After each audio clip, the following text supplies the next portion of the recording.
Hi, I'm Dr Jodi Richardson and this is, well, hello anxiety. In a world that often moves too fast, we're here to pause, breathe and understand anxiety together. Each episode will explore practical strategies, share honest conversations and uncover the science behind anxiety and well-being, all while creating a space where it's okay to not be okay. Let's continue this journey together. Welcome to part 2 of my incredible conversation with Carly Taylor. We are currently in a live studio recording and I would dearly love to introduce you to my guest. If you have not listened to part 1, please either listen to this Q&A section or go back and listen to part 1 and then join us for part 2. But it gives me great pleasure to reintroduce my guest, Carly Taylor. Carly is a counsellor. She is a mental fitness coach and she is also a Morita Therapist. She works with young people and adults in person as a counsellor in Mornington in Victoria, Australia, but also online. She brings so much wisdom, knowledge, compassion to her work, and she specialises in acceptance and commitment therapy, Japanese psychology and behaviour change.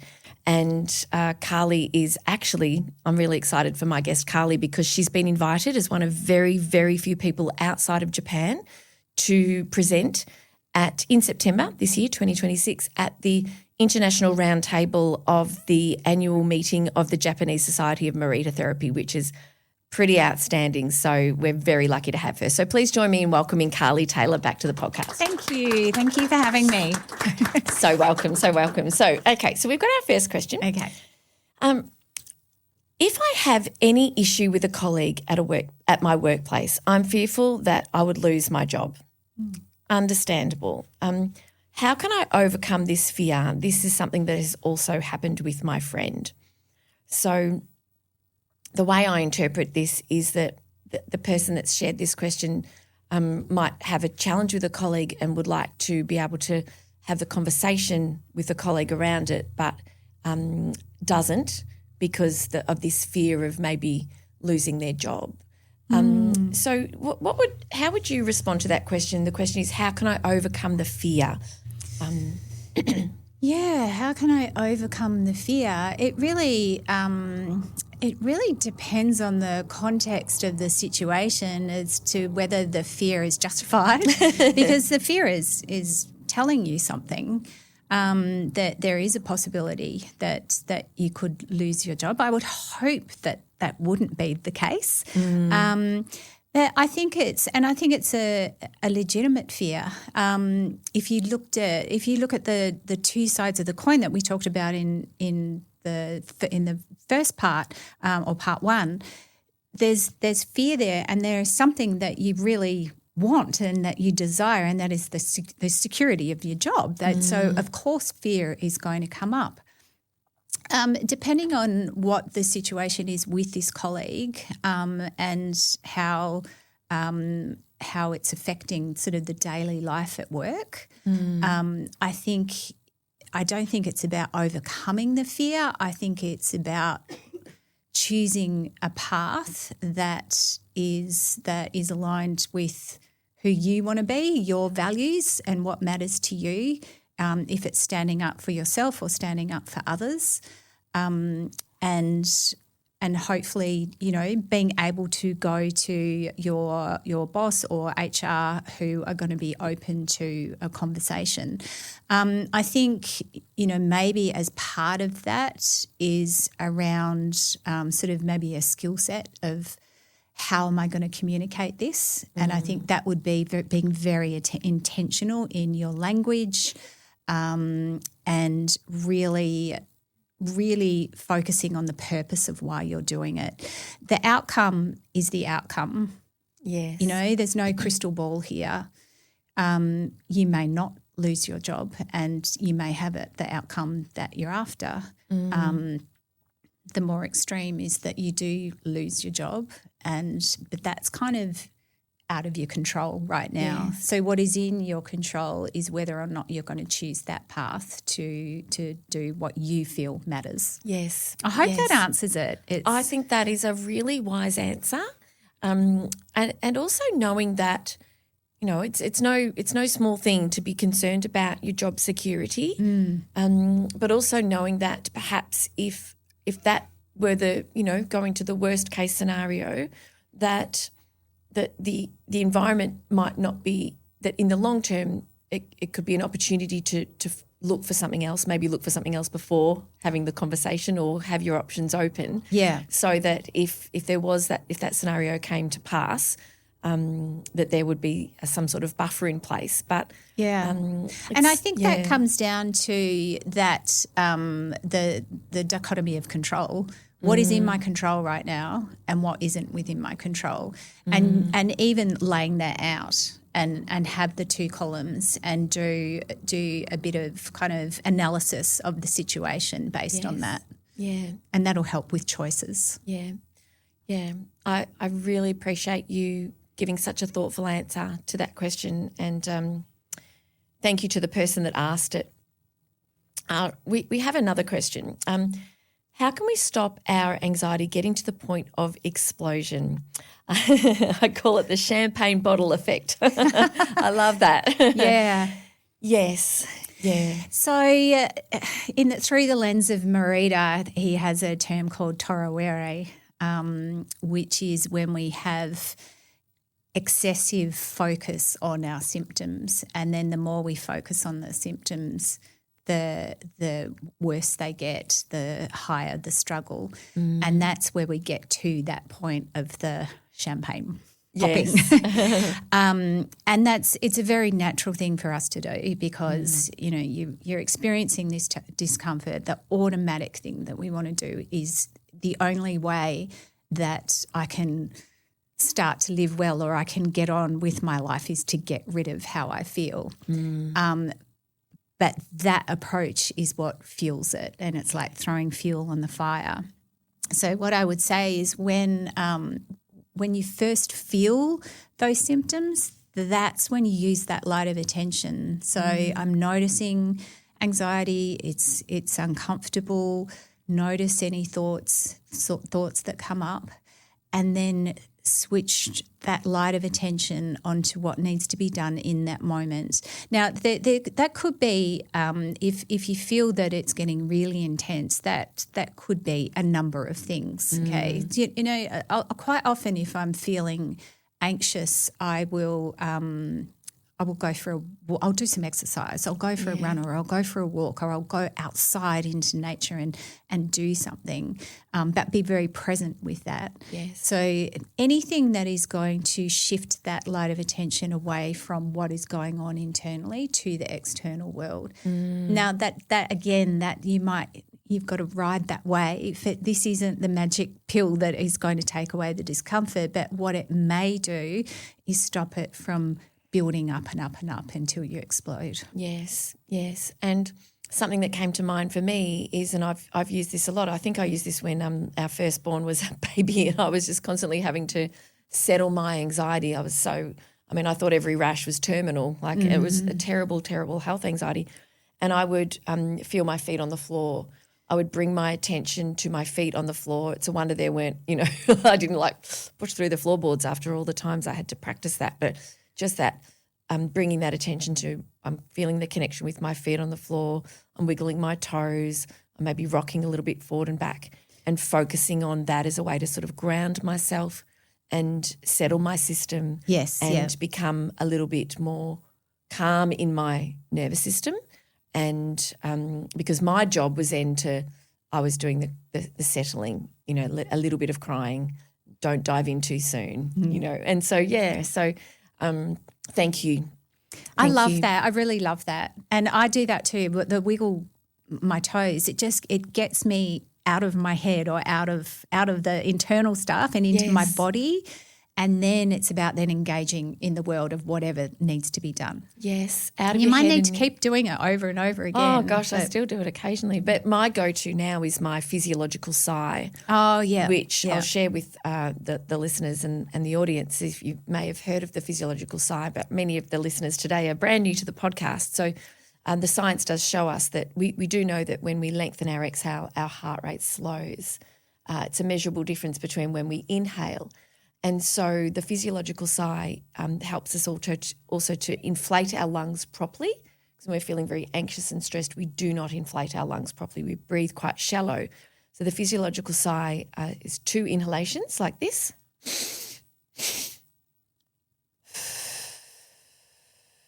And then a long exhale. So if you're on YouTube, you can obviously see that demonstration. But the 2 inhalations really inflate the lungs properly. A nice long exhale. And if nothing else, just in for 4 and out for 8. And that will actually be a really beautiful, tangible way to help settle your physiology. It starts to slow your heart rate, slowing the symptoms and settling the system as well. So you notice that babies do that. It's a very natural thing. So when a baby's really upset, if you notice after it's been crying for a long time, it'll take those 2 breaths and then a long exhale out. Do you know, with the sigh, I was Woolies. It's my second home. I was in the yogurt section. I remember a lady said, that was a big sigh, because I'd obviously just gone and hadn't even realised I'd done it. So you're exactly right. It's a natural thing we do, but we can do it on purpose. Yes, yeah. So brilliant, brilliant. What can I do as a parent to best support my 10-year-old who currently deals with anxiety? Pushing her to work through the anxiety can become distressing. Yeah, it's very common now with young people, more and more young people with anxiety. And I think building that challenge muscle when the anxiety is not there, maybe choosing together some activities that they can do that are going to take them out of their comfort zone. We want our kids to know that they can get through challenges. Yeah. And that, especially in today with social media and the algorithms, I mean, I know a 10-year-old probably shouldn't be on social media. A lot of them are. Yes. They've got through the barrier there.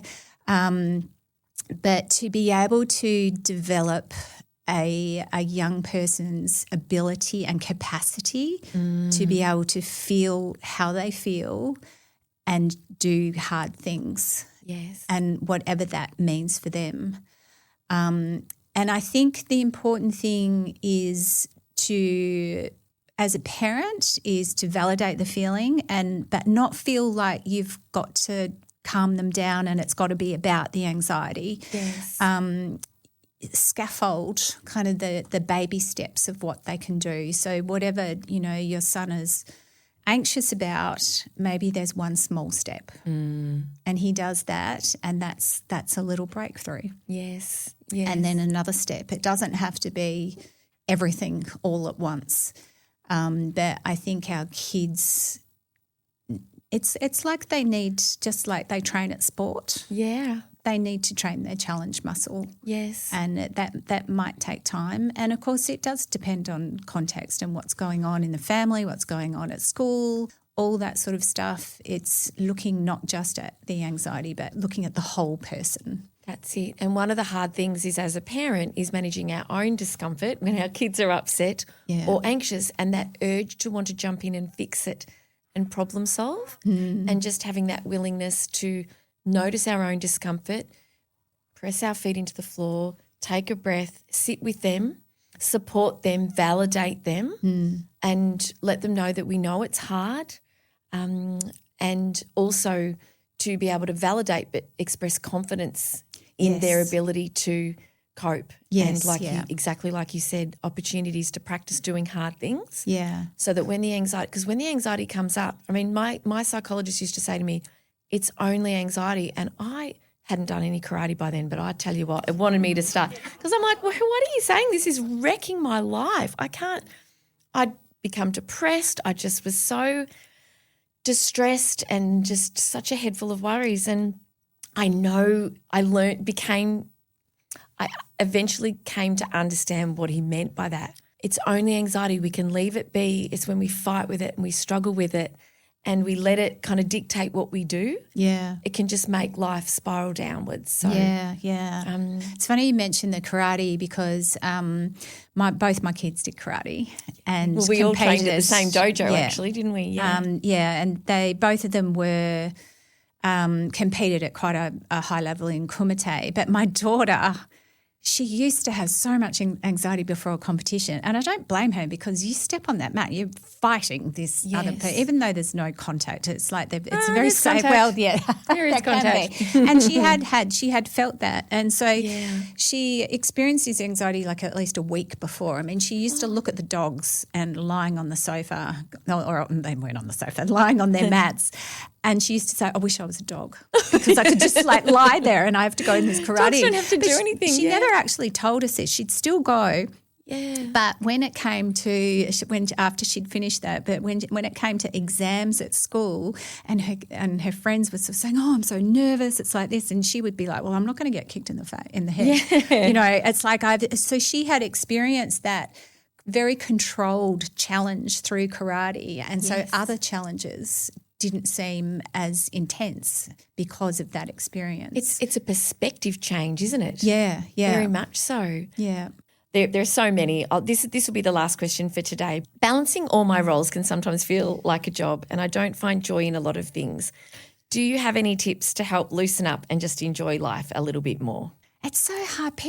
Everyone's so busy right now. Overwhelmed. Yeah. And it's interesting because I was thinking about this the other day. Like, life has never been so good, but we're so busy with so many different roles that we play. Yeah. And I think that could be the reality of life. It's like, you know, you're a busy mum or dad, you're working, you've got the house to manage. It's like all this stuff going on. There might be sick parents. So there's lots of different roles that you're playing. So I think to find joy in life, I think the joy is there.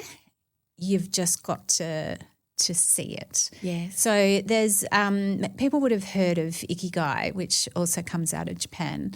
And maybe for those who haven't, could you please just explain Ikigai? I mean, I define it as a reason for getting up in the morning. Yeah. But that's a lay person's definition. Carly will have a better one. If you Google Ikigai, it comes up with this Venn diagram, and which it's actually wrong. Yes, I did know that. Is not Ikigai. I interviewed Nick Kemp actually. Oh, yes, yeah. So I have a conversation about Ikigai, but sorry, continue. Yeah. So it doesn't have to be what you get paid for, and it doesn't have to be even like a lot of those things. But what it is for me is it's moments of joy. It doesn't have to be a big thing.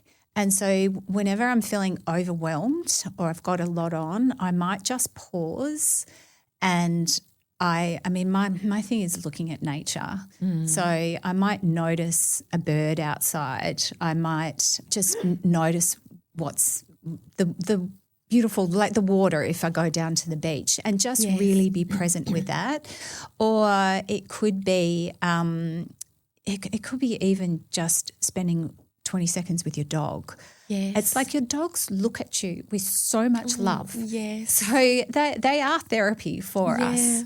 Yeah. So I think, you know, you might not be able to control all the things that you're doing, all the roles that you have, but what you can control is just having these little micro moments where you notice the joy and the beauty of the world that is around you. Yes. And I would add to that, in nature, the one thing that I know brings me a lot of joy, and I haven't really dived into the science, but when there's bird song, it means that the environment is safe. The birds don't sing when it's not safe. And so it has that kind of visceral impact on us, and it's just so beautiful. And so I will say joy, we all need and want more joy. And when I say, you know, that how we spend our days is how we spend our lives, we don't want to be waiting for the joy and the good times and the happy times, that we can look for them in every single day.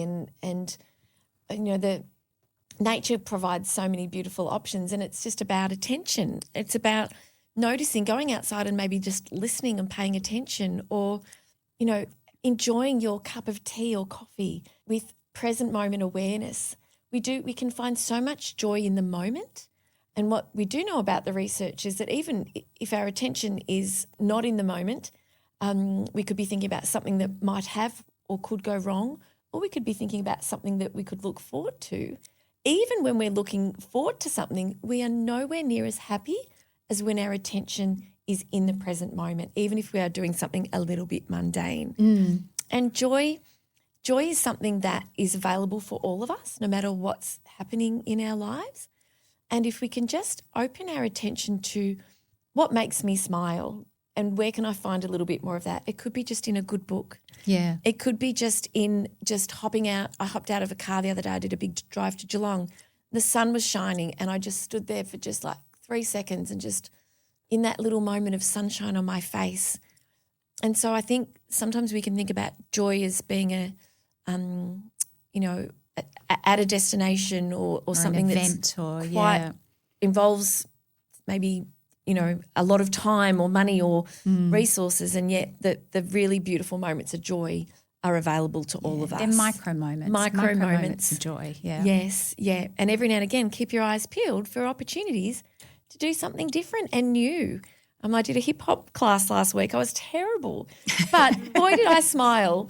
And I felt like after just that joy of learning and doing something different and connecting with people, that my capacity was improved. I went and visited Dad. I'm doing a lot more driving now that our son is no longer driving because of his injury. And I felt like it really put some holes in my bucket that felt like it was overflowing and drained a lot of it out. So it's a fantastic question. I'm delighted to have finished on that question. And just again, I want to say an enormous thank you to you for joining us. Can you please let our listeners and our beautiful studio audience know where they can find and follow you? They might like to work with you online, and maybe point our listeners in the direction of a good resource for Morita Therapy if they're interested in learning a little bit more as well. Yes, yeah. So I do one-on-one counselling and coaching, so either online or I work in Mornington. I've got a room there that mainly work with young people, but I do see adults there as well. I'm also on the Hardiness podcast each Monday. I have a little, it just goes from like 5 to 7 minutes. It's called Mojo Monday. I've been doing that for about 3 years. You can check my website, carlytaylorcoaching.com.au. Amazing. We'll put all of those details in the show notes as well. The other thing I did want to do is if you are interested in Morita Therapy, and really Morita Therapy is about it's experiential, it's immersive, so you can't just talk about it or read about it. You actually have to do it. And the Todo Institute, so it's TODO, over in the States, they're a not-for-profit organisation. They do a lot of short courses that you can do. Like there's one on attention, there's one on mental health, and they kind of go for 1 month. And they're not, they're very inexpensive. So, wonderful. So the Todo Institute. Thank you so much. And just before I invite you to give Carly a clap, I want to say a huge thank you to Positive Media and 89.9 The Light, not only for today, along with Benetti Coffee and IndieMax, but just for welcoming me in as part of the Light family. It is just such a joyful organisation to be a part of. The people I get to work with there are just absolutely delightful. And do you know what I found? I have a fob to get in the door. And I tell you what, there's something that comes from belonging somewhere. And whenever I use my little fob, because I used to have to ring the bell, now I can let myself in. It's brought me immense joy and fulfillment. And so I just want to say a huge thank you to 89.9 The Light and Positive Media. So please join me in thanking Carly, and thank you all so much for coming today.